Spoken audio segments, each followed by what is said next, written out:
I need to share my other screen, correct? I'm going to be recording this session. We'll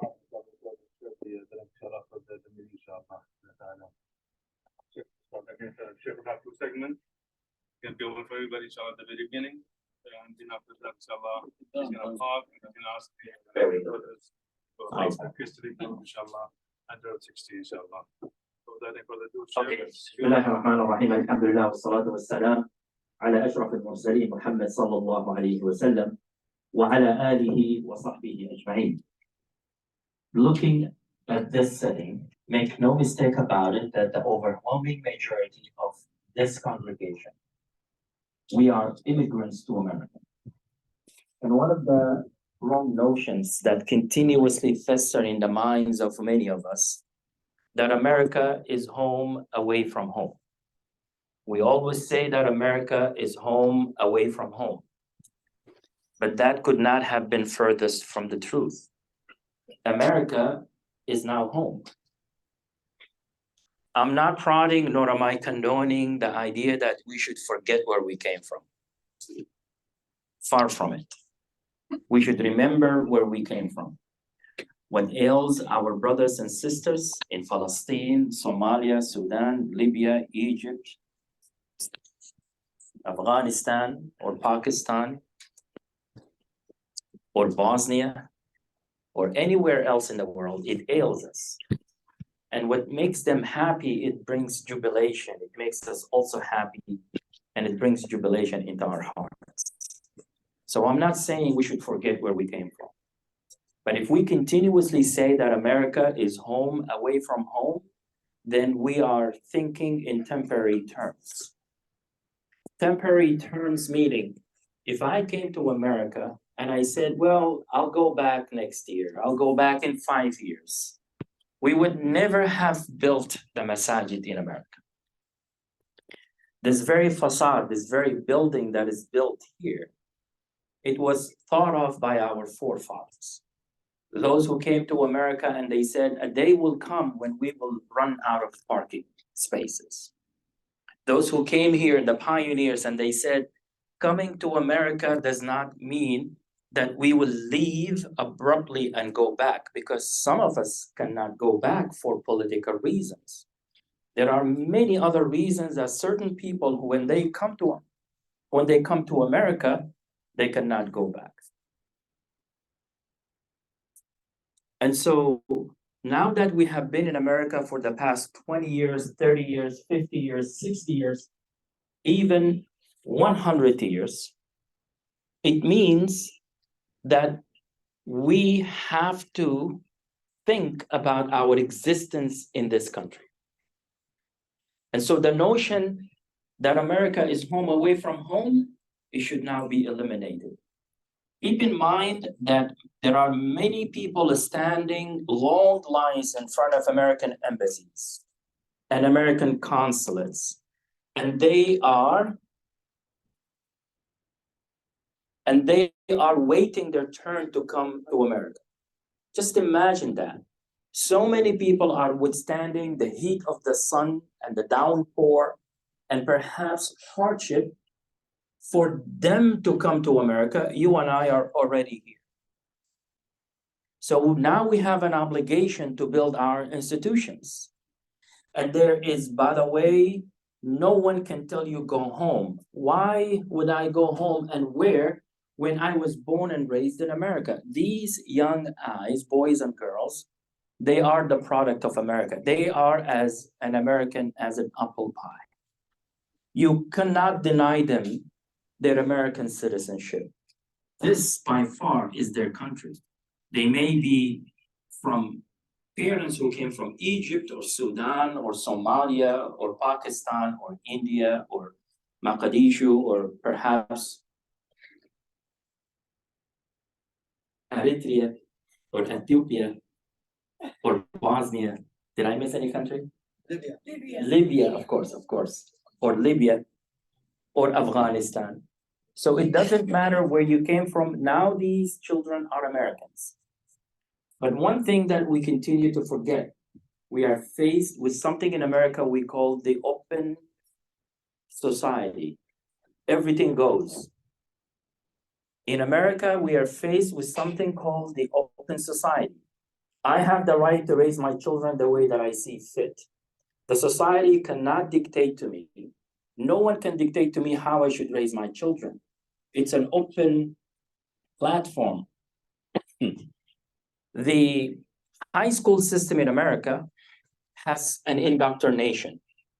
It's an ideology, it's a thinking, it's a way of raising children to face the world that is going to be in front of them.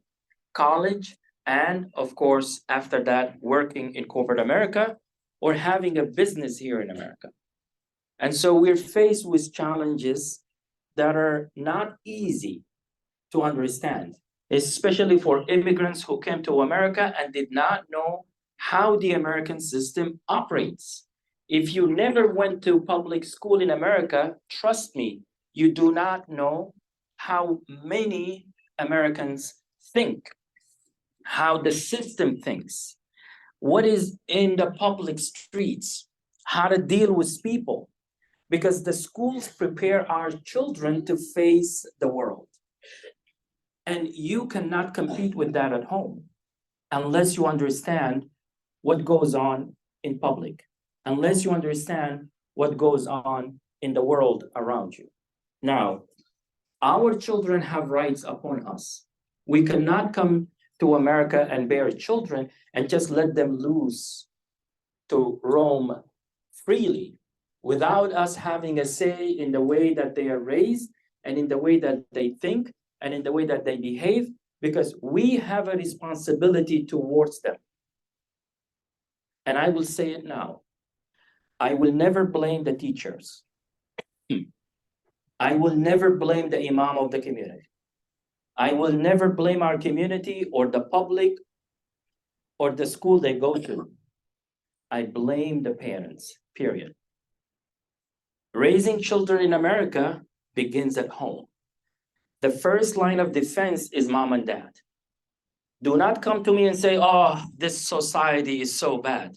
Really? We all know. It's an open society. Everything goes. Oh, we should not have lived in New York. That was your choice. We should not have lived in Kansas City. That's your choice. Oh, my child is no longer want to be a Muslim. That's your problem. That's not your child's problem.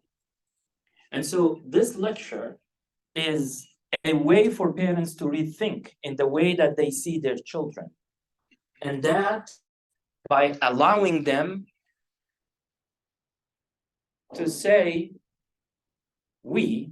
now you are the parents. You cannot raise your children in the way your parents raised you. Because your parents raised you for a world that no longer exists today. It is so true. If you remember, Dictor, growing up in Libya is not the same your children growing up in America. The way that I grew up is not the same that my children have been grown up. Especially if you came from a smaller village outside of America. Or you came from a country that is ultra-conservative Islamically. You cannot raise your children in the way that your parents raised you, because your parents raised you in a world that does not or no longer exist today. So what is the solution? These are some teaching moments, and they happen in every home. Have you been in the following situation? I think every parent has. He's holding the device that is glued to his hands. You see that if I tell you one more time, and we have created what? A zombie. The moment we're doing this, we have failed as parents. And this picture tells the whole story. Because in my opinion, I think this is the end result of failure. This is the end result of parents not paying attention. And we all resort to yelling and shouting and wanting to make our children do things by force. If I turn to this, then I, as a parent, and I'll tell you right now, it means we have failed. We have failed because we think we can modify their behavior by yelling and shouting. Or this moment, of course, and to be politically correct, moms do the same thing. You want to tell me there is no mother that yells at her children? Every mom yells at her children, especially if they don't listen. And sometimes it takes both parents to yell at the children. Sometimes this happens at home, that mom and dad are fighting among themselves, as in, you're not listening. And of course, some kids, they try to get mom on their camp, and when they fail, they go back to dad and get them. They're trying to manipulate mom and dad. And the reason we yell at our children and shout at them as parents is because of this reason. We want to make sure, just like our parents yelled at us, to do what? To become very good at school. Which parent in this congregation, or those who are listening online, that they do not want their children to be successful? And we come from a culture where education is your ticket out of poverty. Education is your ticket out of all the problems in the world. But because this is the way we have been taught growing up in the culture that we were born in, or at least raised into a certain age before we came to America as immigrants, then we also turn around and do the same thing. And we want to yell at our children in order to become very, very good at school. So shouting and yelling from parents, it's not because we hate the children or that we don't want them around. On the opposite, to the contrary, we do this because we know that this is the right way to put them to practice their school, or to practice their reading, or to practice their homework, or to become better than what we are. Sometimes we say, I wish I had a father or a mother that yelled at me to make me become a doctor. Some parents say that to me. I wish I had some parents that yelled at me all the time to be successful. Look at me, I'm not a successful person today.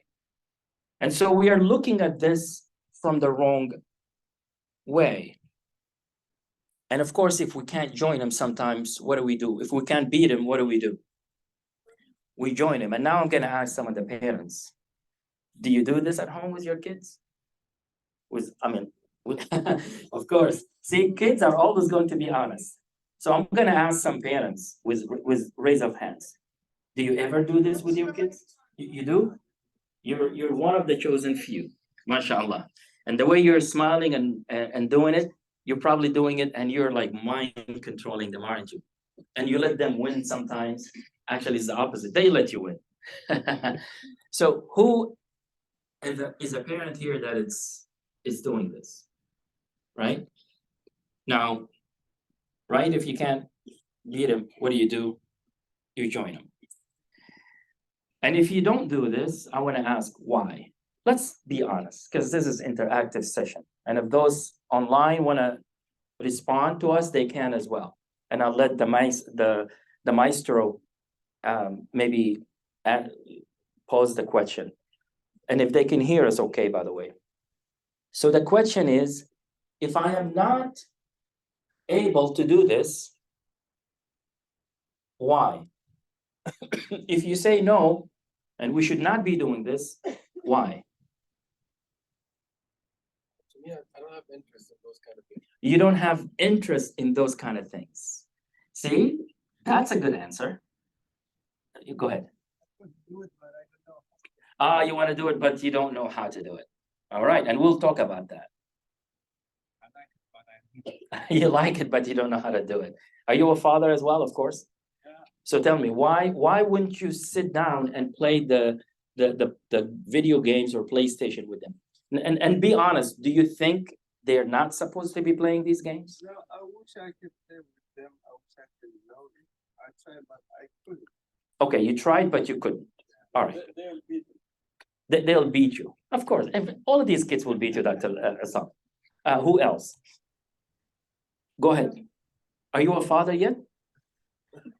Ah, mashallah, you're thinking ahead. So do you play that with your dad? Oh, that's his dad.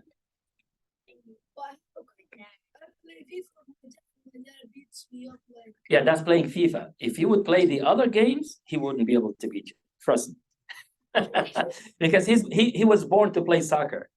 And you know, if it's like American football, he can't beat you. I guarantee you.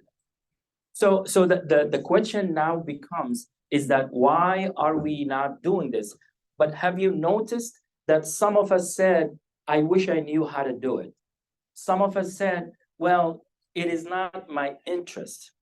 And the idea is, brothers and sisters, it's actually a trick question.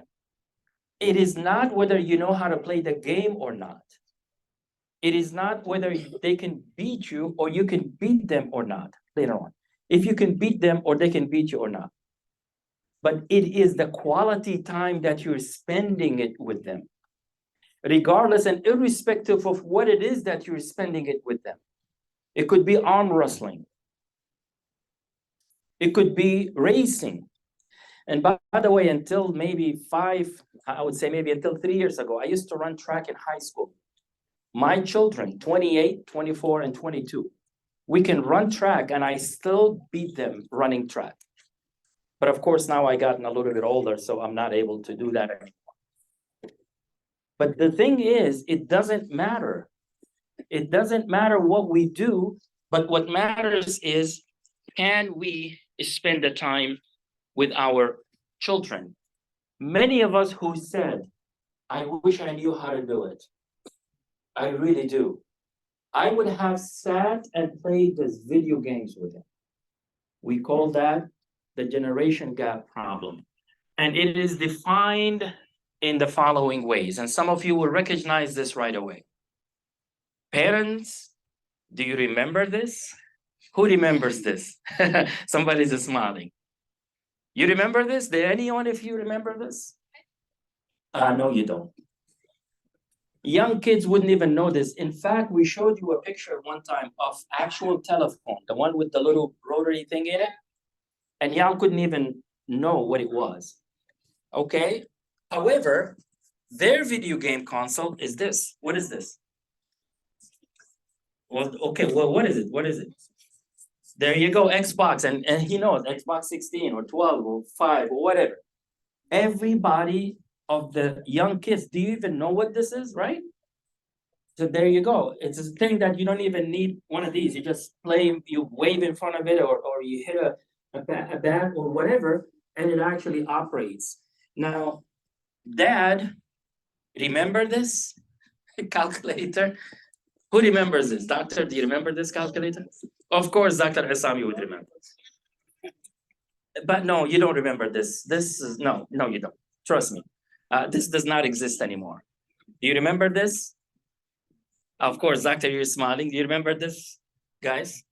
This, I like to call it Exhibit A. If you threw this at someone and killed them, then you go to jail, and of course the judge says Exhibit A. This would be what? No, this would be the item that killed, which is Adat al-Jarima, the weapon. All right. Now, remember, this is now their smartphones. And it's usually, they use it, of course, for productivity, right? Okay, guys, no questions now. No questions now. No comments. I'll get back to you very soon. So these phones are now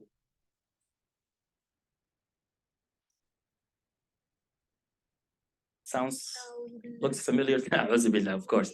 Astaghfirullah. Does this and what happens when kids come to your home? The first thing, what do they do? What do you mean there is no Wi-Fi? What do they do when they first come to your home? The kids, if you have a party, what is the Wi-Fi password? All the kids, they want to ask you, what is the Wi-Fi password, right? And look at that. They no longer know how to talk to one another. I can sit in a plane, a bus or train, and I can actually talk to someone, to my neighbors, left or right. If I am on a 12-hour flight or 1-hour flight, I always like to greet people to my left and to my right, and we get to talk to one another. And just on the trip coming here, I got to know someone, and within 5 minutes, I got his phone number because he does something that I want my son to apply for it. And he was happily to give me his cell phone number so that my son could apply for it. I went to California 2 weeks ago, and before I got up to give the khutbah, wallahi, I saw 4 kids, 4 youth. They were sitting along the wall just like this, and Allah is my witness, each and every one of them had a cell phone, and they were not talking to one another, but they were texting or getting engaged in doing something else, right? Remember these computers? Guys, you don't remember it's the adults that mom and dad remember. You do? Okay. No. Wait. Okay, you said you do? Do you know what this is? What is that? You know what that is? Here. No. You know what this is? Oh. Okay. These are called punch cards. Yes. These are old computers, and of course, today this is your computer, right? What is this? That's an iPad, a tablet. Everybody knows what this is, right? And so let's begin and make sure that we understand what we need to do. I'm going to ask you, doctor, what cars do you like to drive? And we're talking about fast cars. I'll give you 2 options. Would you like a Ferrari? Guys, you gotta be quiet. You like the Ferrari or you like the Lamborghini? Lamborghini, okay. All right. Who else we're gonna give the Ferrari to? We'll give you the Ferrari. All right? He's gonna drive the Lamborghini, you're gonna be driving the Ferrari. We asked you to drive the Ferrari from here to Chicago. And doctor, we asked you to drive the Lamborghini, the very fast car, from here to, let's say, LA. Okay? And you don't need to stop anywhere. We'll put food in your car. We'll gas your car anytime it goes down. But all you have to do is just drive. And the same thing to you. Wherever you need to stop, we'll do it very quick. We want to make sure that you get to Chicago as soon as you can. So you ended up in Chicago. But doctor, we asked you to go to LA, which is straight line from here almost. And you ended up in Kansas City. Even though you're driving the fastest car in the world, yet you ended up in Kansas City. How come he went to Chicago driving similar fast car, but you ended up in Kalamazoo, Timbuktu, whatever? You ended up in Kansas City. Why is that, do you think? Anybody? Why? Okay, the young men. Why is that? Yeah. Say it. He wasn't watching. He was just sleeping. He wasn't sleeping. No problem. Go ahead. He was using. He wasn't using GPS. Okay. No, but you answered. Tell me. He was going 120. He was going 120. Okay. He wasn't looking at direction. He was not looking at directions. Okay, one more. Go ahead. It looked like he was just Okay, he was sure. He almost got arrested. Anybody? What doctor? What do you think he ended up somewhere else and not end up in LA? He was not probably following directions. Okay, he was not following directions. And so the idea is we gave both of them maps. But unfortunately, they did not use the correct map. And so the doctor is somewhat correct, and one of the young men here who did not use GPS. The problem with parenting is that we all can be parents. We all can be mom and dad, easy. But do we have the right map to raise our children, to see them come to fruition, to see them come to adulthood, to be the right model citizens that we want them to be? What tools do we have? Let me replace the word roadmap with the tools, the parenting tools. Are there parenting tools? Are there any type of parenting tools that we can use to bring our children to where we want them to be, right? So let's educate us parents. And the question to us, do we ever think, what do I want him or her to be? It's a question that each and every father and mother has to ask. And it is not a question that you can just nonchalant answer. It has to be the type of question that takes a lot of thinking. There is a lot of process that goes behind of what do I want him, what do I want her to be.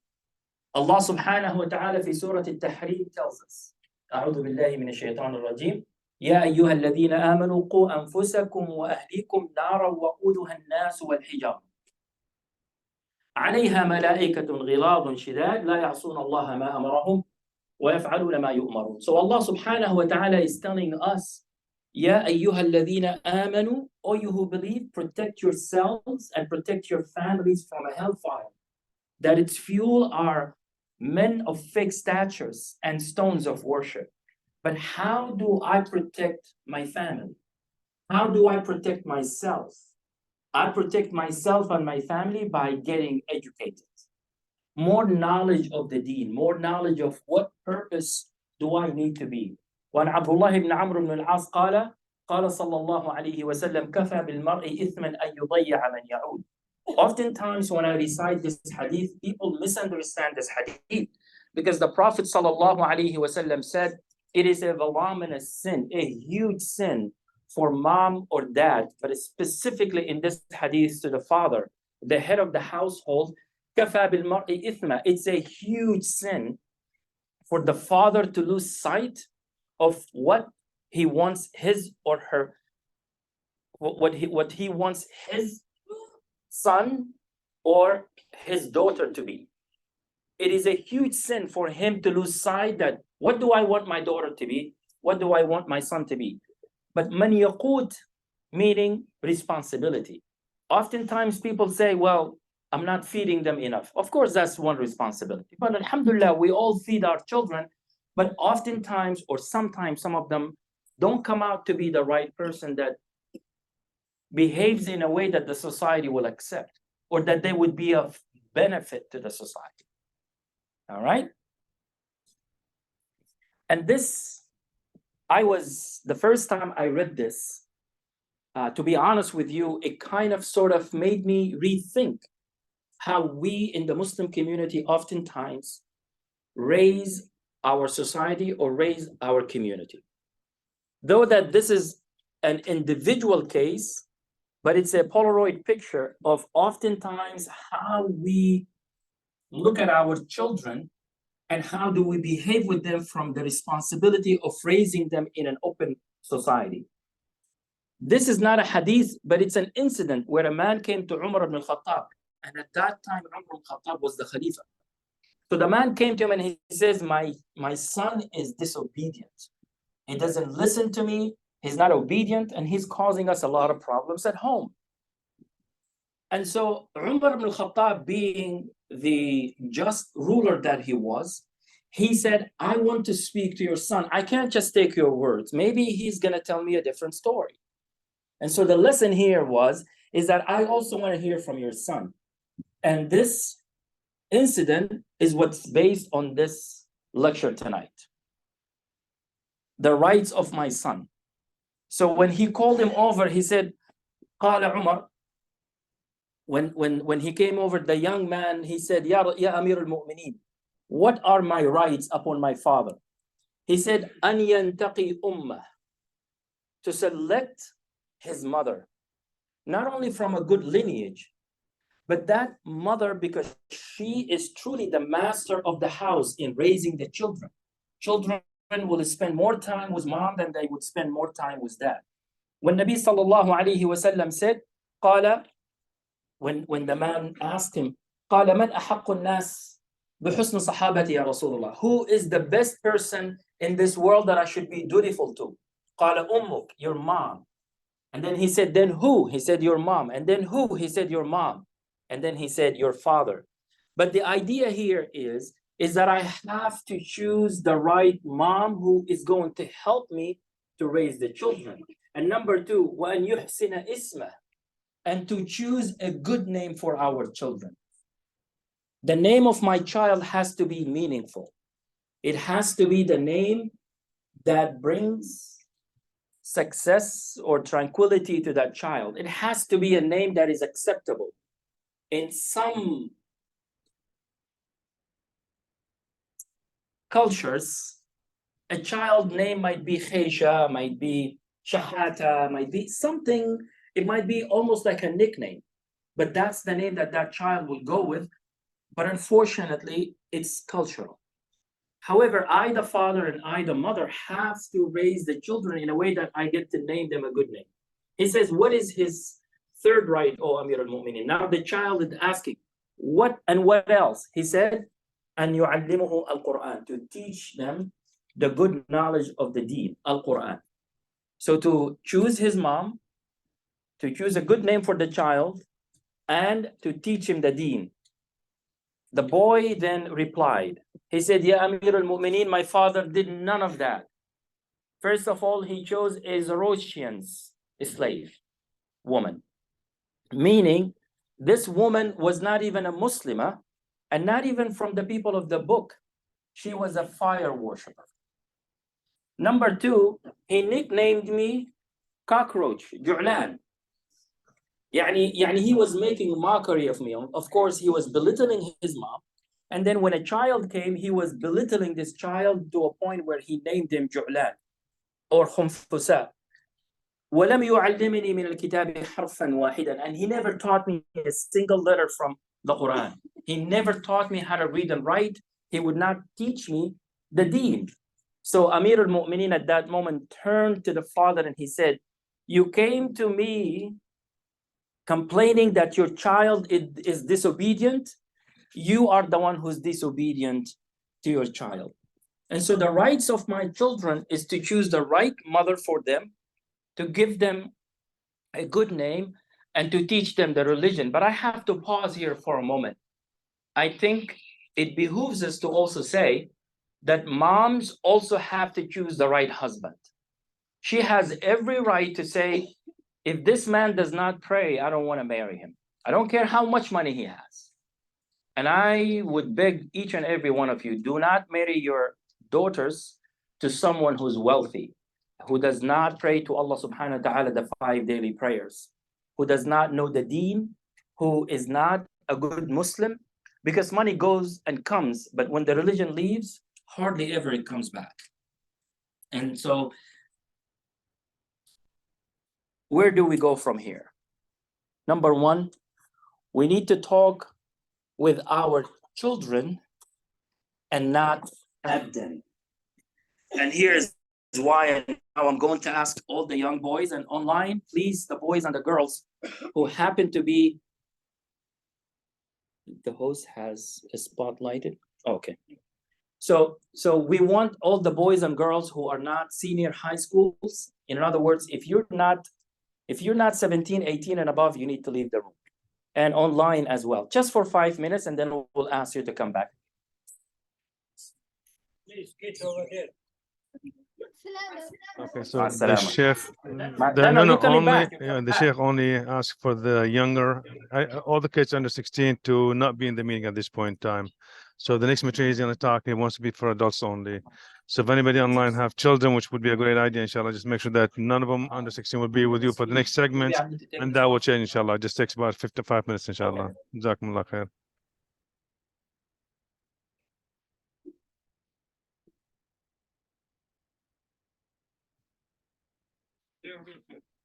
Does everybody hear me online?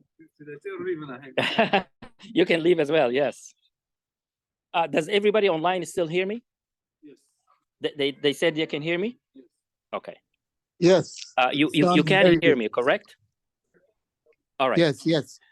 So because if I speak on the mic, they might actually hear me. So I'm gonna get this closer to my mouth. The reason we need to talk to them and not at them. Remember the pictures that I showed at the beginning when we are shouting at the children? Well, this gets them off. This keeps them away from you. It puts a hijab between you and them. It blocks your words to get into their minds or to get into their ears. And the reason is they start to resist you. I believe wholeheartedly, and I made sure that this statistics was not only correct, I got it from an authentic source, that you, the father, and you, the mother, have 25 to 30% influence on your children. Between 65 to 75%, it's their friends who have influence over them. So what their friends would say, what their friends would wear, what their friends would behave, they want to be like them. They want to be cool like them. What you say to them is orders. It's mom, it's dad. It's the Gestapo, it's the police. It's the government who's telling me what to do. So your child who was sitting with you, and take this from me, I went to public high school in America. I was born here, I raised a little bit of my life here, went to high school, went to Sudan and came back. And what I personally saw in high school, in public high school and in college, it has nothing to do with Muslim kids. It has nothing to do with kids who were raised in a Muslim home. Though their parents would pray in the masjid, they would give sadaqah and zakah, and they would be part of the community, and some of them were leaders in the community, but their kids had nothing to do with Islam outside of home. So your child who's sitting with you, so polite, eating the lunch or the dinner, and it's like, yes, mom, yes, dad, whatever, go out and watch him when he's playing basketball with his friends and colleagues. You would see him moving and jiving and saying words that have nothing to do with the culture that you brought him up with at home. Because now he is in his quote unquote real element. He or she are no longer under your jurisdiction. They don't have to follow your rules. And if you look at them from afar, you will not even recognize that these are your kids. It's very scary. And so the reason we give these lectures, the reason we sometimes give such talks is because of this reason. If you don't talk to them, these are the facts that parents do not know. That at the age of 11 years old, and I want you to read this. I don't want you to, I don't want to say anything. I want you to read it. And that 80% of 15 to 17 years old are having to watch this stuff because they're exposed to it. And 90%, now watch the age, 90% of 8 to 16 years old have viewed adult images online, and most while they're doing their homework. In New York City in 1989, I was visiting a friend of mine, or actually a relative, and while we were watching the news at 9:30 p.m., the news broadcaster came on, and the first thing he said, "It is 10 p.m. Do you know where your child is?" I'm asking you now, it's 10 p.m. in the privacy of their homes, and let's say you have a senior high school child, or maybe even 13 or 12-year-old child with a phone that is latched and connected to the internet. And by the way, the internet is no longer a window to the world. It's a floodgate. It's open. Anything can come in. And don't tell me you can control their self. You can't. They have ways of finding out things and downloading things that you and I have no control over it, nor do we know it. And it is deliberate. Their friends, the 70% influencers, they influence them and they tell them what they need to do, when they need to go, and which password to use, and which sites to go to, and to be exposed to while they're doing their homework. Because keep in mind, everything is online today. And this will also shock you. Look at these scary statistics. This is on the adults' side. But at the same time, our children are exposed to. This might have been about maybe 2 or 3 or 5-year-old statistics, but 72 million worldwide view these websites. on monthly basis and sometimes daily basis, even more. And the reason, I meant to say the research does not lie. And by the way, the point is not necessarily really to scare us or to make us feel awful or bad. I just want parents to wake up, because here is a true story. When a freshman student, freshman meaning ninth grade, freshman it's always ninth grade. Like after 8th grade, 9th grade, before they go to high school. Look at what he said. He said that they found, except for one, every single student claimed that he, and sometimes she, would watch these images. And here's what he said. He said, I only use my computer for homework and that. In fact, I changed this word because he used a reserved word and I didn't want it to be public, just in case one of the kids read it, because I know they will go and Google it. And then he said, what else is there? And look at his age. And the person who actually interviewed him is Brother Ahmed, who has masters in something like child psychology or something like that, who went out and he did the research on all the Muslim children in our community and also young adults in our community. 15 years old would say, what else is there? I mean, what else do you want me to do? I do my homework, I use my laptop, but the rest of the time I'm watching and viewing things that we are not supposed to be watching.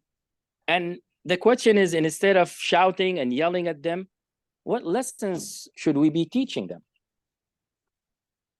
We cannot get into the mode of shouting and yelling at our kids anymore, brothers and sisters. Parents shouting and yelling, it's very temporary. And it means that we failed as parents. The moment I'm yelling at my child, that means I am no longer in control. Because now there is a resistance between he and I. There is a resistance between she and I. And if so long there is a resistance between he and I, or she and I, boy or a girl, that means I did not succeed in raising them to a point where they have to know that not only I am an authority, but they are raised to automatically be good Muslims. And that's the point where we missed. We gotta teach them taqwa. Whenever we see these images come on screen and all of that, we have to teach it to them. But the problem is, if I didn't teach them, they're not gonna know it. I guarantee you, when you travel, maybe your children are not praying their 5 daily prayers. And if they are not, I guarantee you, when they go to college, they are far away from you and they are not praying their 5 daily prayers. Allah is my witness. I went to school in Iowa City, Iowa, that's where I grew up. And from high school, I went to university, and the masjid was in downtown. So if I go to the masjid from my lecture courses or whatever, when I'm coming sometimes on the weekends after Isha, maybe there is a lecture late, or maybe we're just staying in the masjid, I used to see Muslim boys and girls do something called bar hopping. Does anybody know what bar hopping is? What's bar hopping? Of course, you're not going to know what that is. Bar hopping is jumping from one bar to another. I know only African Americans or Caucasian Americans or indigenous Americans would know this. But boys and girls are bar hopping. And now I'm going to show you something. And this is the research, and I'll send it to you, inshallah. I'll send it to you, Dr. Khalid, and you can share it with everyone else. This, Ahmed Abu Ras and with Arfakin, they worked in 2014 to document a lot of the university students, boys and girls. And they would go to them and say, look, are you Muslim? Yes. I don't want to know your name. I don't want to know your ethnicity or which country your parents came from. Just answer the following questions. And now I want you to pay close attention to the following research. Because Muslim students in college, they're not immune. And here's why. Look at these statistics. I was shocked to know that girls are included in this statistics. And it will shock you. It will shock you. Wallahi, I did not know what the word illicit drugs meant until I looked it up. I did not know that you can do gambling. 19% of our girls, 36% of our boys, they do gambling. And so I asked, I mean, isn't gambling where you actually have to go into a dark room and to, you know, play cards or this or this? They said, oh, no, you don't have to do that anymore. And I'm like, what are you talking about? They said, Radwan, you know, you can actually now do this online. You know, they said you could actually do this online. Look at tobacco. Look at alcohol. 48% of girls, in fact, the girls beat the boys when drinking alcohol. I'm telling you, these are Muslim boys and girls, students in colleges. And now look at this statistics. Pay attention to 77.6%. You know what that is? That means out of 100 of our students who go to college, 77% of them, that is 77 children, boys and girls, commit this to fit in. Illicit drugs, premarital, gambling, tobacco, alcohol. This is the reality of raising kids in America. If you, the parents, because look, a lot of this stuff, marijuana, is now legal. I never fathomed that a day will come when marijuana will be legal in Texas. It's now, they dish it out in some called CBD, I think, CPD, CBT, whatever. Some stores, they sell this stuff. And so the idea is we have to be careful. Look at this second statistics. I was once came to some city and I was asked, oh, you know, Brother Ridwan, Jazakallah khair, you gave the khutbah. Tonight, a lot of the college students, and I think it was a college town, said a lot of the boys and the girls are going to be at a hookah place. Would you come and lecture to them? I said, do you want me to come to a hookah place and sit with them and lecture them? Why? What if somebody passing by says, oh, that's the brother who gave khutbah, and you are at a hookah bar? And that's the issue, brothers and sisters, because it is looked upon as it is okay. But look at the statistics. And this is among American Muslim college students. And you know, I think they say 1 hour of hookah is equal to 200 cigarettes. There are cultures who mom and dad use hookah. I believe Islamically, hookah is haram. There is no difference between hookah and cigarettes because لا ضرر ولا ضرار في الإسلام. Smoking cigarettes, and I said that to my own brother, I said that to many of my relatives, and I don't care because Islamically, I'm not here for popularity contest. But I'm telling you, anyone who smokes, they need to know that in Islam, it is not good to smoke these because it causes you harm. And if you smoke hookah, and nowadays they moved it to something called vape or vaping. Wallahi, we took some youth to Umrah, and in the airport, while their head is just bleeding from the shaving the hair, at the airport, as we were boarding, one of them was smoking, and then another guy came, and I'm like, guys, you know, you're vaping. Oh, Ammu, yeah, it's okay though. I said, well, what do you mean it's okay? They said, well, it's not haram, is it? I said, you know, okay, now you're gonna get tired of it, and then you want something stronger, and then maybe now they're making these CBDs ready to be made into the vapes, and now you're gonna start to use it. And wallahi, one of them confessed. He said, for some time, I did it, but I stopped. A shaitan is not going to leave you alone. And we have a doctor, of course, a dentist. Smoking and this stuff causes bad stuff, right? To your teeth. It rot your teeth. And it causes, and if you have bad teeth, then you obviously have bad heart, because this is the gate to your health, right? And so all of this stuff, we have to understand that our youth are doing this. Our youth, this is another research. And wallahi, we have to really, truly pay attention.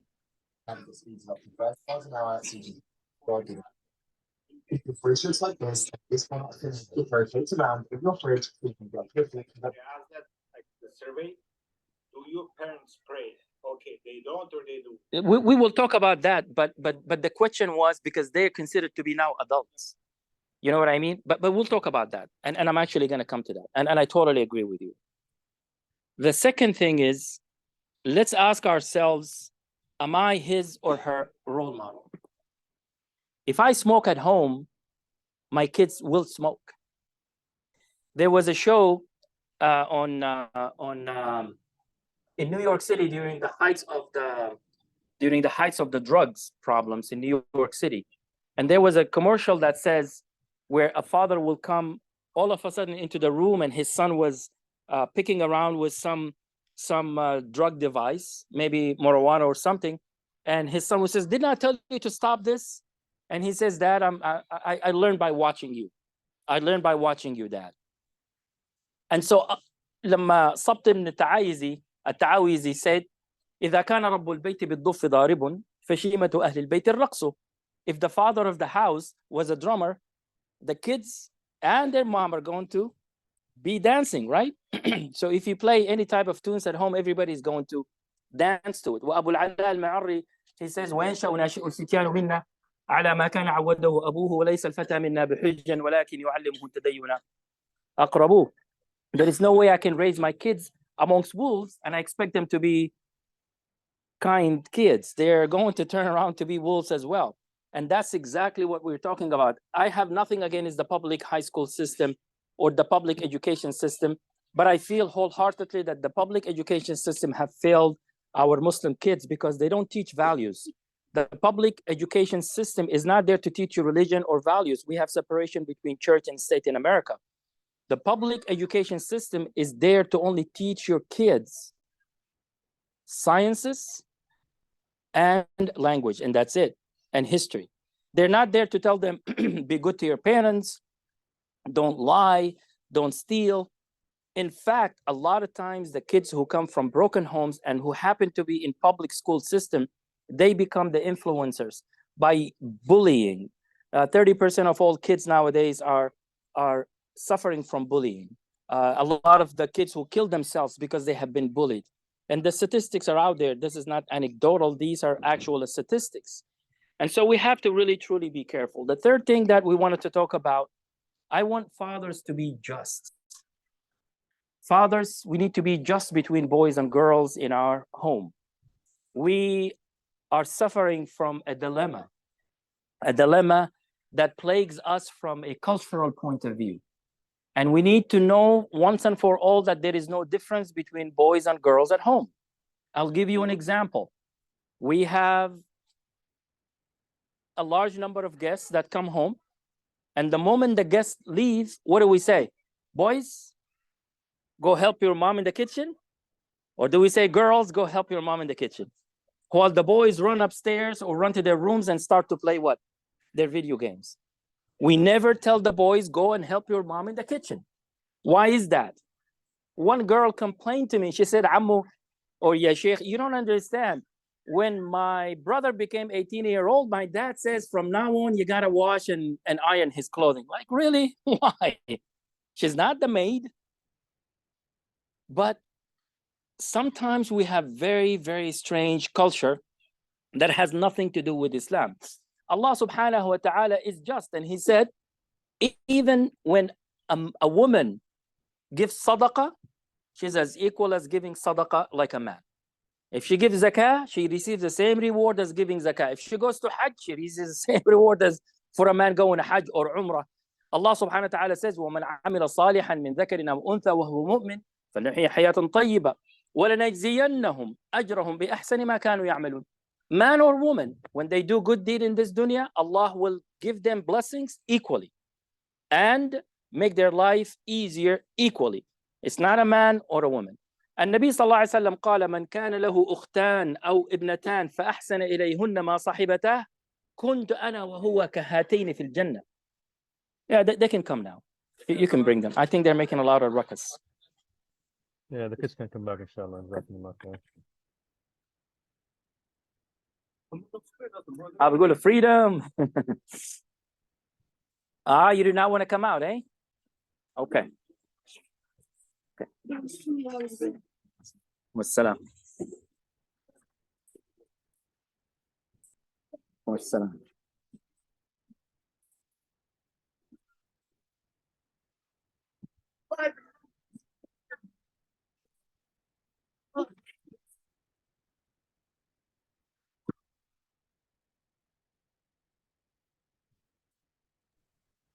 السلام عليكم.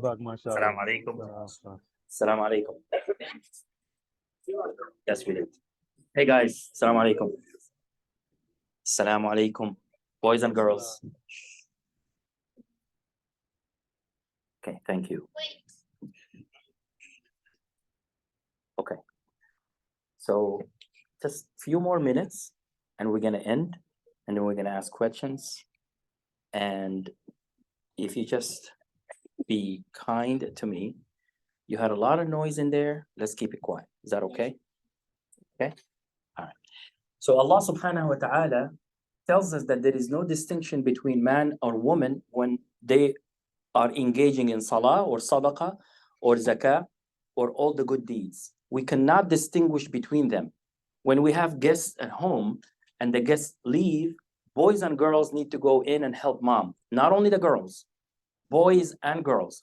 And Nabi sallallahu alayhi wasallam said, if you have two daughters, in fact, in another narration, قال من كان له ثلاث بنات فأدبهن وعلمهن وزوجهن فله الجنة. فقيل يا رسول الله واثنتان؟ قال من كان له أختان أو ابنتان فأحسن إليهن ما صحبته كنت أنا وهو في الجنة كهاتين وفرق بين أصبعيه. So the Prophet ﷺ says, if you have three daughters or if you have two daughters at home and you raise them well, you educate them and you marry them to righteous men, Allah subhanahu wa ta'ala will give you al-Jannah. So mom and dad have the reward of getting al-Jannah. وقد ضعف الحديث وقد قال أحدهم وواحد يا رسول الله قال وواحدة. Even if you have one daughter and you raise her righteous and she becomes successful in her life, you, mom or dad, will enter al-Jannah because of that. There is no distinction between boys and girls in Islam. Unfortunately, and I have to tell you that in one of these so-called conservative countries, a mom who was extremely pregnant came to the doctor, to the hospital, and she was not only in severe pain, but she was crying and crying and crying profusely without stopping for a moment. And the doctor comforted her and says, don't worry about it. I have been doing this for a long time. You don't have to worry about it. We'll take care of it. Even if we have to do cesarean, nothing inshallah ta'ala is going to happen to you. She said, doctor, you don't understand. My husband said, we already have 3 girls. If you give birth to another girl, I will divorce you. Imagine that. And so at that moment, the doctor operated and she went through labor and alhamdulillah ta'ala, she gave birth. The doctor took the baby and went out in the waiting room. And while the basket was covered, he tells the father, Allah has given you a boy. And the man, of course, jumped up and down and he was so jubilant, he was so happy. And then finally he said, but wait, Allah subhanahu wa ta'ala is testing you and please be patient. This boy was born with only one arm. He cannot hear and he will require help with feeding and washing and cleaning until probably he's 6 years old, and perhaps he may not live after that. At that moment, the father fell on the floor and he was crying and he just, subhanAllah, was so remorseful. Only at that moment, the doctor opened the basket and showed him a beautiful, good-looking girl. And he said, say Alhamdulillah that Allah subhanahu wa ta'ala has given you a child. Regardless and irrespective whether it's a boy or a girl, she is now healthy and you don't have to worry about this. And subhanAllah, that's a lesson to all of us, that in some cultures, we prefer to have boys over girls, and that needs to stop. Aisha radiallahu anha, when she would hear one of the sahabiyat or one of the women of Al-Madinah gave birth, she would ask two questions. Is mom okay? They would say yes. She would say Alhamdulillah. How is the child? They would say it's okay. Or he or she is good, healthy. She would say Alhamdulillah, and she would make dua for them. شكرت الواهب ورزقت الموهوب, and that's it. But she would never go on to say, oh, mashallah, it's a boy, it's a boy, it's a boy. And then when it's a girl, oh, alhamdulillah, it's a girl. Why? We should never say that in Islam. And therefore, mom and dad, we have to be just, especially dads, we have to be just between both of them. The fourth and final lesson before the last, let's ask, do our children know our ummah? You guys now know exactly what's happening in Palestine. Do you know what happens in Kashmir? Do you know what happens to the Rohingyas? Do you know what happens to the Uyghurs of China? We are all one ummah. And the Prophet and the Sudanese, of course. And of course, the people in Libya, 15,000 people perished just all of a sudden because there was a flood, right? 30,000 people now have been killed in Gaza. And so I tell the parents, when you take your kids back home, and I do advise you to take them to wherever you came from, maybe once a year or maybe every 2 years, and spend the entire summer. But don't just take them to where you grew up in the city or in a nicer place because you don't want them to suffer. Oh, they're coming from America. Take them to a village, or maybe find a nonprofit organization where they're helping the needy people. I personally witnessed to a young girl who, mashallah, she always walked around with Gucci's and LV and this and that and nails and watches and makeup and all of that. And one time she went on a trip with us to one of the refugee camps in Jordan. And subhanAllah, throughout the videos, she was always crying and crying and crying while she was serving the needy and the impoverished.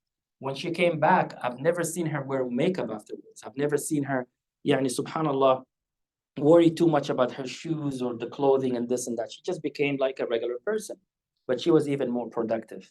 So lesson and case in point is that you have to know your community or the larger community. We are one ummah. Of course, amongst us are people from the Caucasus. That's why they call them the Caucasians, the whitest of the white people, from Bosnia or from Romania or Europe, right? And then you have extreme Black people from Africa.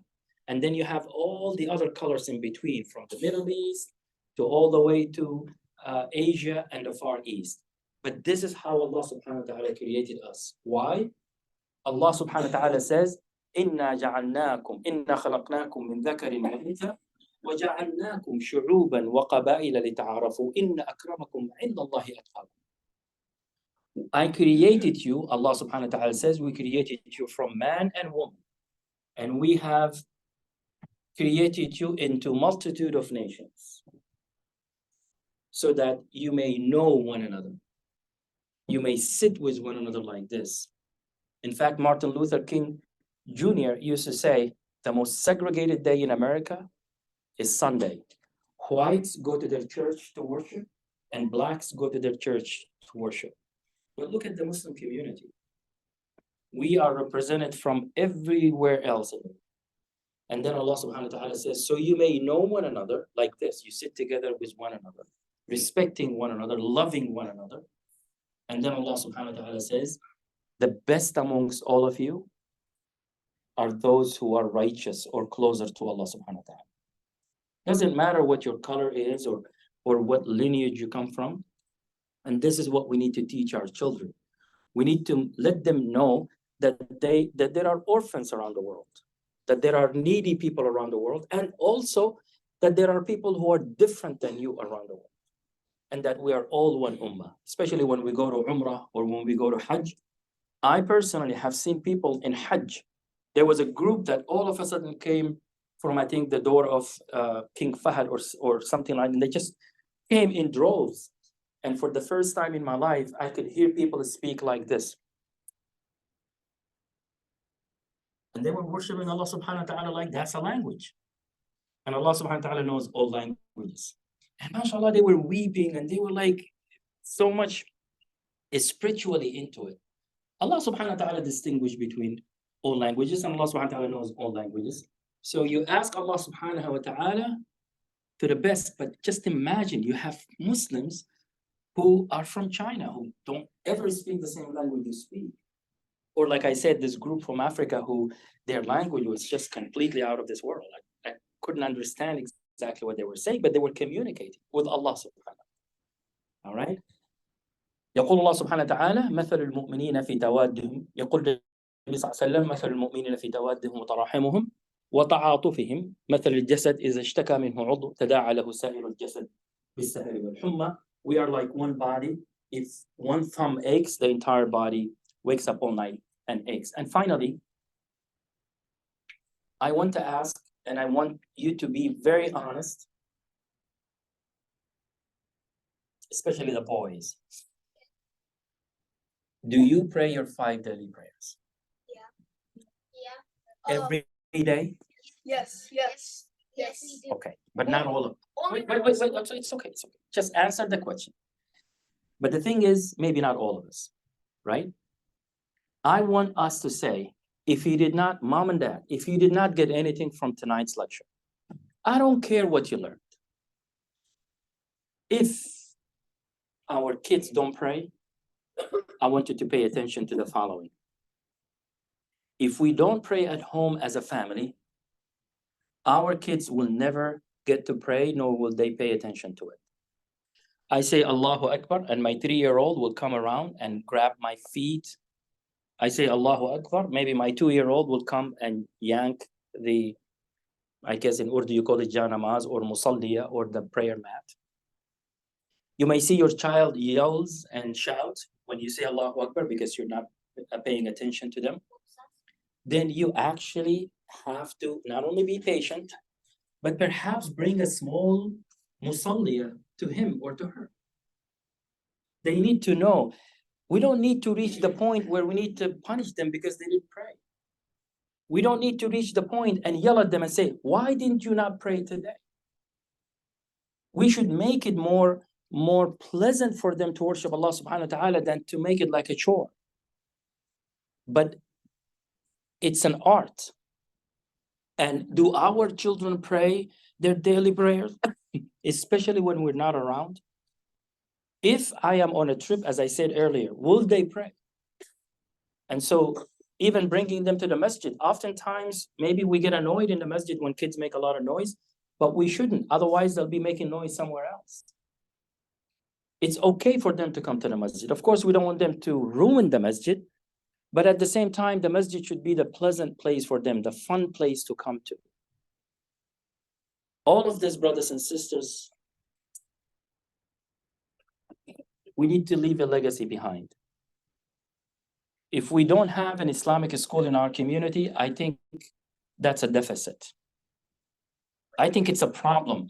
If you don't have a Sunday school in your community, move. I'm advising you. If you don't have an Islamic school, or if you don't have at least a Sunday school, move. Maybe this is not the right community for you because maybe the leadership is not paying attention that we are raising the future Muslim generation in America. Just like Colin Powell once said, the late Colin Powell, he said, there is nothing wrong for a Muslimah in her hijab to be a senator in the United States Senate. And he said this maybe 20 years ago. There is nothing wrong for a Muslim engineer or a doctor in America because wallahi, we are good to America. Every morning from our own community, a physician leaves his or her home to go out and take care of those who are in need of healthcare. In America, from a Muslim community. And every morning, a businessman or woman leave their home to go out and oil the wheels of the economy of the largest, most stronger economy in the world from the Muslim community. And every morning, a Muslim man or woman leave their home to go out and educate the young minds of America, an educator. And so we are good to America. But we need to give America the gift that children are well-rounded. Not only they love their country, but at the same time, they are rounded Islamically, so no one can take away their identity. There is nothing wrong with saying that I am an American Muslim. What's wrong with that? Or I'm a Muslim American. There is nothing wrong with that, because at the end of the day, they are as Americans as it comes. They cannot be one leg in Libya and another leg in America. You are confusing the kids. We're making them schizophrenic, dual personalities. They are Americans. They happen to be Muslim Americans, but they came from a lineage that happened to be Egyptian, or that happened to be Bosnian, or that happened to be Sudanese, or Somali, or whatever the case may be. This is the only way to teach and educate kids and keep their identity intact, by building an Islamic school and leaving a legacy behind, or at least have a well-rounded, well-strong weekend school. أشقى الناس من جمع أكبر ثروة في الأرض وابنه أو بنته لم يكن كما يتمنى. I'm going to tell you two stories about this, and then we will take questions. Number one. One of the shuyukh told me a very strange story. He told me one time that a man came to his office and complained that his daughter is being unruly. She's not kind to him. She's not kind to his mom. And he said, Wallahi ya Sheikh, I have given her the best car, the latest car. I buy her the most expensive clothes. Ya Sheikh, we have a house. We can bring 10 other families to live with us. Ya Sheikh, you have no idea what I do for this girl. I do everything that she wants, but she is so disobedient to us. And then the Imam says, okay, well, why don't you just bring her one time, and maybe I can talk to her and coach her as in what needs to be done. And now the Imam says, so on the day that they were supposed to come, he looked through the window and he can hear the car stops, and his office was closer to the street or to the parking lot. And this car stops, and when he looked, he could see the father that he talked to him leaves from the driver's side, and this young 16, 17-year-old gotten out from the passenger side, and she slammed the door shut. And she looked like she was so upset. Well, both of them came into his office. She sits in front of him to the left, and to the right of him was the father. And of course, between the three of them was the desk. And so the Imam says, Ammu so-and-so, Sheikh so-and-so, how are you? And he says, see, ya Sheikh, see how this girl is behaving? She wouldn't even talk to me. She wouldn't even want to talk to you. And the girl was sitting there, crossed hands, and she was upset, of course. And so the Imam turned to her and he says, you want to tell us what's wrong? And she said, Imam, I don't care about any of the stuff that my dad bought. I just need a father. I just need a father, Sheikh, she said. She said, he's never around. I don't know who to talk to. In fact, there is so many things in my life that I needed to share with my dad, but he's never around. I needed a father, Sheikh, she said. And so it's extremely important for us, brothers and sisters, especially the parents, is to befriend our daughters. If my daughter reaches the age of 15, 16, 18, 19, take her out to date. I'm telling you, take her out on a date. Go to a restaurant, eat ice cream together, sit and teach her how a man should be treating her when she is a wife. Treat her like you would treat your wife. Treat her with such dignity and respect, because this daughter is going to be the wife of someone very soon. So you take her out to a date, maybe, you talk with her, be her friend. And Nabi sallallahu alaihi wasallam قال لاعبهم لسبع, play with the kids until they are 7 years. وعلمهم لسبع, but teach them and be like an educator to them when they are 7 years old, when they are 14, until they are 14 years old. And then the Prophet sallallahu alaihi wasallam said, وصاحبه لسبع, by the time they are 14 until they're 21, they should be your friends. And when I say your friends, I mean, like they tell you everything, because if they don't tell you, they're going to tell someone else and you're not going to like it. And that someone else is going to take advantage of them. And I'm going to tell you right now to the young girls, there is not a single boy out there who wants your benefits. Don't tell me, oh, he's so kind and he is like being nice to me. No, he's not being nice to you. And he has no business to know what happens in your home. You stay away from all boys. No matter what they tell you, you stay away from them. Because you cannot trust someone who you talk to on the phone and your parents do not know who he is. And I'm going to tell the same thing to the boys. You got to be respectful to the girls.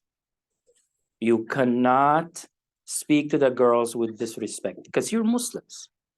And you always have to be respectful to your sisters in Islam.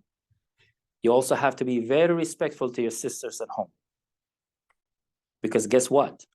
Who to say that she will give birth to the President of the United States in the future? Who to say that she will be the mom of the next scientist who discovers the cure for a very difficult disease? Or cancer or something, yes. So you gotta be very kind to your sisters at home, and you gotta be respectful to other girls in public. You never hit girls, you never speak with them with disrespect, and you never bully them. And for the girls, you never, ever, ever trust a young man, especially when you are a teenager. I don't care what he writes to you. I don't care what he swears to you. I don't care what kind of words he says to you. You do not ever trust him, especially if your parents do not know him. Because everything is online, and trust me, you cannot trust someone who lurks in the darkness and is not man enough to come and ask your parents like the right way, okay? Finally, the second and final story. A man with all measures is the richest person you can think of in that category until the day he died. So when he died, they sent a telegram to his two boys. His two boys were the poster child of success. Ivy League schools, the best education money can buy. And of course, they succeeded in business, and now they are millionaires, if not maybe billionaires. And on the day that they were burying their father, on his death day, they chartered a plane all the way from California to Virginia. When they landed at the graveyard, you can see them getting out of this luxurious car that is maybe rented, and they were wearing their $500, maybe $1,000 loafers and maybe $2,000-$3,000 suits. And you can tell these men knew what wealth was all about. And they walked across the green lawn all the way to their father's graveyard. And at that moment, the imam recognized, says, oh, mashallah, come lead the salah, one of you. So they refused. And he came to one of the boys and he says, please lead the salah. This is your father. Oh, you were traveling. Maybe you didn't have wudu. There is the wudu. So the young man interrupted him. He says, Sheikh, no, it's okay. You can lead the salah. He says, you can lead the salah, please. He leaned over to the imam and he says, Sheikh, we don't know how to pray. He said, no, I can teach you the janazah. He says, no, you don't understand. We've never prayed once in our lives. We don't know how to pray. And now the question to all the fathers and to all the mothers, we are adults. When was the last time you made sujood and you actually made dua for your parents? Whether they are alive or whether they have gone to Allah subhanahu wa ta'ala. Because Rasulullah sallallahu alayhi wa sallam says, قال إذا مات ابن آدم انقطع عمله إلا من ثلاث. When the son of Adam dies, everything stops except three things. صدقة جارية, a continuous charity. أو علم ينتفع به بعد موته, knowledge that people benefits from after his death. أو ابن صالح يدعو له. وابن في هذا الحديث أو في هذا المجاز نكرة. Ibn meaning a boy a girl, a righteous boy that he left behind, or a righteous daughter that he left behind, who will make dua for him. And so that's the idea. Who will make dua for you after your death? Which of the boys or which of the girls is going to make dua for you?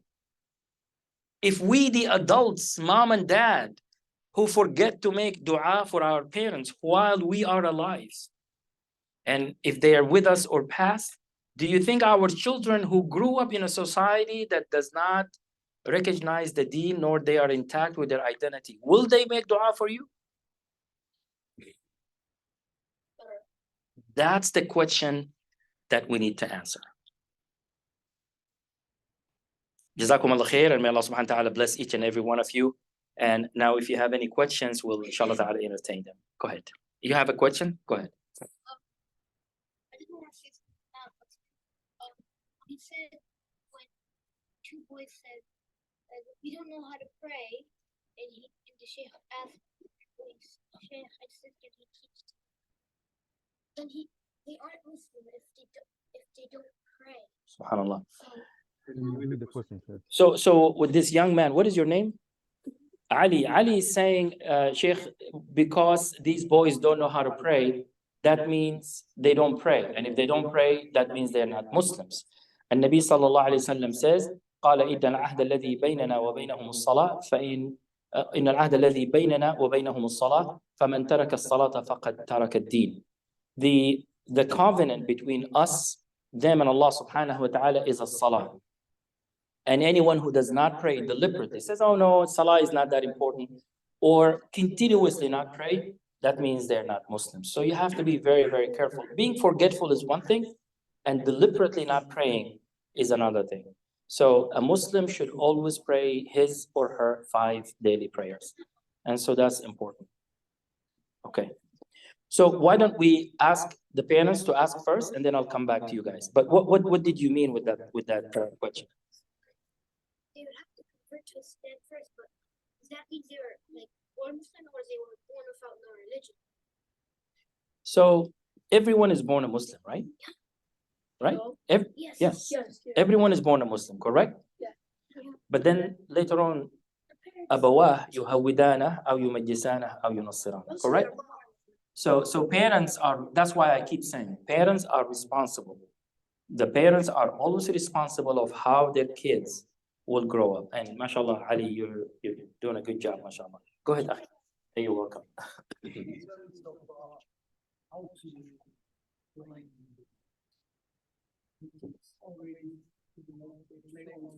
Sure. Sure. Sure.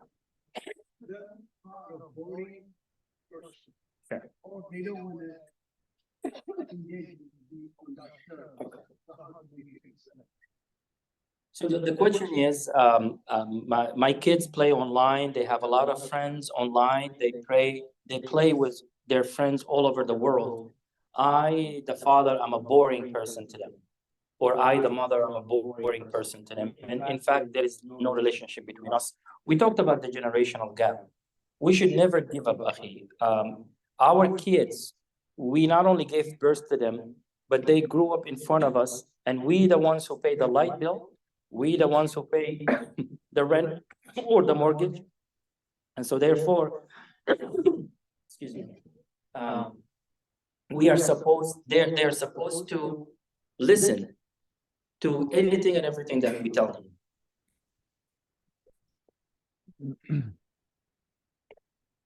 So the idea is, Umar ibn al-Khattab, when a man came to him and he had a baby, that's how the story goes. I don't know how authentic it is. But the man came to him with a baby to his chest, and he says, Ya Amir al-Mu'mineen, would you advise me? Do you have any advice for me how to raise my child? He says it's already too late. Remember in the incident with the man, he said you should first talk to me before you choose his mom. And of course, the same thing. A mother should not just choose any husband and say, oh, he's going to be my husband because he is so rich and I'm going to live in a very good home. But I already now have kids, and they are not only grown in front of me, but they are much older. What am I going to do? Start from tonight. Of course, they're gonna say, what do you want, Dad? Why are you acting so weird? Why do you want to get closer to me? Why do you all of a sudden want to be my friend? But at the end of the day, you have to really truly understand that their needs is completely different. And it doesn't have to be the games. The only reason we talked about the games is in place of the time, the quality time. I am pretty sure you can relate to them in so many other things. It does not have to be only the video games. And we should not only focus on the video games. The video games were only an indication of quality time with the kids. And especially like when you said, well, I don't even know how to play this game. Who cares? The reason maybe they're playing these games is because there is no alternative. You, the alternative, are not there. I mean, I'm talking to all fathers and maybe perhaps to all mothers. Mothers are busy in the kitchen, oftentimes, or busy doing the homework for their kids. I mean, to me, honestly, I think it's a torture for the parents. They are doing now the homework for the kids. And so she's busy with the kids all the time. You and I are out earning the income. In 2008, I was asked to come to St. Paul, Minneapolis. There is a lot of Somalis who came there. We discovered there were 11 teenagers who were killed in a gang shootout. And the reason, after digging more into it, when the immigrants came as parents from Somalia, they couldn't speak English. Their kids started to go to school, but when they come back from school, they come back from school at 3 p.m. They live in the inner city, and at the same time, their parents would be working 18, 17 hours, either in a hotel as a maid or maybe driving a taxi. Who's taking care of these kids? Was the TV and the streets. And now they started to form a gang. And they started to actually sell drugs and fight for turfs. Where did they get that from? From the same environment where they were. Because nobody was taking care of them. The same thing to terrorism, the same thing to anything else. Nobody, when you don't care about a child and you see a gang member cares about your child, that gang member is better than you as a father and mother. And that's why we need to have a different system, a solid, speaking about the Sunday school, I caution you, if you don't put a good system in your public school, or if, I don't know if you're gonna have a future Islamic school or not, and I would admonish you not to have one. Please, please go get or find a way to have an Islamic school. Inshallah, full-time Islamic school. If you don't do it, the problem is that all of this teaching goes through the door because we don't have the right way of teaching people. But at the same time, when I used to teach Sunday school in Houston, I would ask the following Sunday, by the way, did you guys study the hadith? Oh no, mom, and you know what the Sunday school was? Bring your children, drop them off at the school as a babysitting. I go, my wife and I do the grocery shopping, maybe go home and have quiet time away from the kids. And guess what? They don't care. When they come and pick their kids up, they're just picking their kids up either before Dhuhr. They wouldn't even wait for them to pray Salat al-Dhuhr, or they will pick them after Salat al-Dhuhr, but they never ask them, what did you study today? It's useless. The same thing. If you don't pray with your kids, imagine this. Imagine once or twice or three times, we pray Maghrib at home with the kids, the family. And after Salah, I ask one of the kids, can you read this hadith or read one ayah, and read the translation in English or in any other language. Al-Baqarah has how many ayat? 289? Huh? 280. Huh? 285. In less than a year, you're gonna read the entire Al-Baqarah and know the meaning of every ayah. By the time you go to Ali Imran, as Shuyukh used to say, if you memorize Al-Baqarah and Ali Imran, you are a sheikh. They used to classify you as a sheikh. We have a hafiz here with us. Hafiz, Jazakallah khair. Isn't that true? When you memorize Al-Baqarah and Ali Imran, what do they say? They used to nickname you sheikh or sheikha. So imagine if that happens, but it takes the parents to pray with their kids, maybe once or twice a week at home, and have it like a halaqah. The same thing when they come back from school, the same thing when they come back from weekend schools. So this question is online. There is a question from the online? Okay. Yes. So the first question says, what's your opinion on raising American-born child in Islamic countries until they become 17 or 18? And if so, which Islamic country recommended to raise your kids in? I saw a child going to Islamic school here and was caught not using drugs but selling drugs and went to prison for it. Perfect. I saw kids here who went to Islamic school, and at the same time, they became, in my opinion, not the right Muslim kids at all. They actually fell off the wagon completely. But then I also saw kids in public school memorize the Quran, and when they went to college, they started their MSA club, Muslim Student Association Club. It has everything to do with home. It has nothing to do with where you raise your kids. In some Muslim countries, I wouldn't even let my kids go out in the streets, let alone go to the masjid by themselves. And I don't want to use a certain word, but you are afraid from the men in the masjid, what they do to a child, for example. I mean, we have a lot of sick people in the Muslim world, and I cannot trust the street anymore because it is not considered to be a Muslim street. It's just a public street. And there is a lot of crazy people walking around. You can't trust someone, they go to the bus. I mean, nowadays in Muslim countries, you cannot trust men and women in one bus without somebody misbehaving with another lady. And this is a Muslim country. So my answer to the lady or to the person who asked that question, I don't have any country that I can recommend, but I would say if you want to sacrifice leaving America and go raise your kids with them, don't send your kids by themselves. No relatives are going to take care of your kids like you. You go with them or you raise them here in front of your eyes. And trust me, if you pay attention to them, they will be good. So another question. Assalamu alaikum wa rahmatullahi wa barakatuh. How can we discipline our kids according to their age? So there are many books that you can read. أبناؤنا أكبادنا على الأرض تمشي. There is a very good book, I think by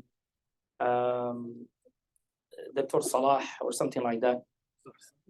Not Salah Al-Sawi, but Salah Sultan maybe, I'm not sure. But there are many books that are written by many scholars, and it depends on which language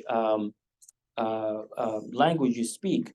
But I would say this, every age, as the Prophet ﷺ says, if you just use the formula where you would separate between the boys and the girls when they reach the age of 10 years old, they live in their rooms, the boys and girls are separated. Every time my girl leaves the home, my daughter leaves home, am I seeing how she's dressed, who she's talking to? This is another thing. I will never allow my kids to go to a pajama party. And I don't care which house it is. No pajama party if it's not in my home, and I don't even agree to something called pajama party. Nothing, none, no pajama. I'm sorry, guys. I'm sorry, boys and girls, especially to the young girls. I don't trust anybody else outside of my home, especially when there is a lot of girls and you don't know who is in that home. Maybe they have older boys. You don't know what happens. So I will never trust something called, for Muslims, please stop something called pajama party, please. There is no need for pajama party. It's just a bunch of kids wearing their pajamas in somebody's home, making a lot of noise, and you have to feed them. And what's the use? Unless you sit and you give them a lecture and they never want to listen to you, unless you tell them, let's memorize an ayah or this, and they never want to listen to you. So forget about it. And therefore, according to the ages, you have to deal with someone who's 10 years old different than someone who's 15 and 16. But the formula is this. You play with them until they're 14, until they're 7. And from 7 until they're 14, you educate them. That does not mean you shout and yell. Every moment something happens, it's a teaching moment. If he or she lies, you know, lying is haram in Islam. We do not lie. This is not part of our deen. It's a teaching moment. But to say, you lied again, poof, it's just not part of our deen. And until from 14 until they're 21, and I remember one incident. I know this might take a second time, but in a grocery store, there was this young lady in Texas. She was pushing her cart, and there was a lot of items in the cart. And her, I think 3-year-old was saying, "Mama, please give me that," whatever. I think she wanted to get some candy or chocolate. And mom kept saying, "Just please wait until we get home." So finally, mom fed up, and this is what she said. I thought she was gonna slap the daylight out of her face, man. And if this was my father, I probably would not be alive today. But this is what she did. She went down on her knees like that, same level. And she said, "Honey, I have to finish groceries. And I'll make sure that I take your candy and your chocolate. And when we get home, after we eat, you'll eat it. Would you please be patient a little bit?" The answer was, "Okay, mommy." And that was it. She got up, and the girl was now pushing the cart, helping her. So I ask you, all of you, please be honest. Would you have had that patient? Oh, probably not. She said no, right? Yeah, pick up that girl, put it in the basket, go back to the car, and just take her inside the car. Is there another question? No. Okay. So any other questions? Jazakallah, go ahead. My question is the youth. To the youth? Okay. Yeah, that's it. So let's say an example. My son is playing basketball. Uh-huh. Let's say he came today. And they came to practice 5 o'clock. 5 o'clock. So this whole day, he makes the Zohar Salah and Asr Salah. He can move small. Then he will play all of those games. So, can you encourage them just Yeah. Sure. So this is an advice to all of you, especially teenagers, and those who play or have extracurricular activities after school.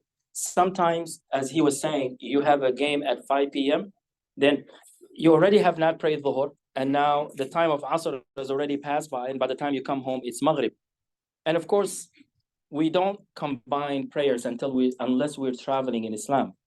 So I want you to be strong enough to go on the side.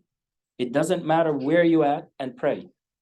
Nowadays, everybody knows Muslims pray anywhere and everywhere. All right. I pray sometimes in the airport. If my flight is early in the morning, let's say takeoff is at 6, I'm at the airport at 5:30. I will find a quiet corner away from everybody, and I will pray. People may take pictures of you. People may want to say something to you, and trust me, nobody cares, right? Nobody cares. Just pray your 5 daily prayers, especially Dhuhr and Asr. You can't just continuously combine them, especially when you get older. Then that is not accepted.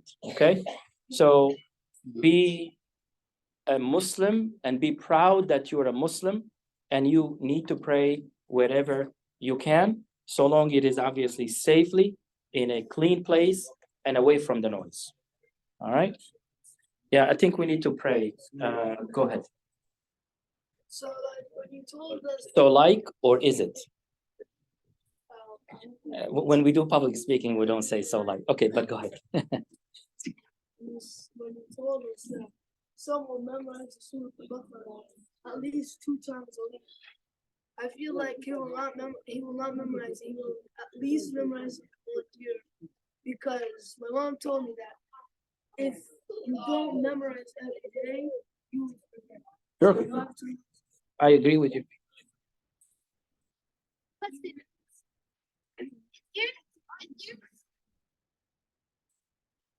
Yeah, there are many ways to raise your kids, and we talked about them today. But inshallah. Uh-huh.